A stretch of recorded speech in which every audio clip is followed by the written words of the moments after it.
CM Revanth రెడ్డిపై వివాదాస్పద వ్యాఖ్యలు చేసి చిక్కుల్లో పడ్డ మాజీ ఎమ్మెల్యే బల్తా సుమన్ ఆచూకీ దొరకడం లేదు.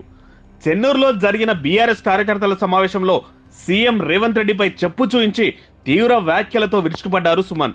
దీంతో ఆయనపై కాంగ్రెస్ నేతలు పోలీసులకు ఫిర్యాదు చేశారు. సుమన్ పై కంప్లైంట్ రిజిస్ట్రేషన్ చేసిన పోలీసులు ఆయన్ను అరెస్టు చేసేందుకు రెడీ అయ్యారు. విషయం తెలియడంతో అదే రోజు రాత్రి అడావుడిగా కేసీఆర్ వద్దకు వెళ్లారు బల్తా సుమన్. మరుసటి రోజు తెలంగాణ భవన్ లో జరిగిన మీటింగ్ కి కూడా హాజరయ్యారు. అనంతరం సుమన్ కనిపించకుండా పోయారు. పోలీసులు తన కోసం గాలిస్తున్నారన్న సమాచారంతో సుమన్ పరారైనట్లు తెలుస్తోంది. అయితే తాజాగా బల్తా సుమన్ నేపాల్లో ఉన్నట్లు ఫోటోలు సోషల్ మీడియాలో వైరల్ అవుతున్నాయి. సీఎం రేవంత్ రెడ్డిపై చేసిన కామెంట్లకు పార్టీ హైకమాండ్ కూడా సపోర్ట్ చేయకపోవడంతో సుమన్ నేపాల్ పారిపోయినట్లు తెలుస్తోంది. కాఠ్మాండులోని డాన్సింగ్ యాక్ పబ్ లో సుమన్ ను పోలీసులు గుర్తించినట్లు సమాచారం.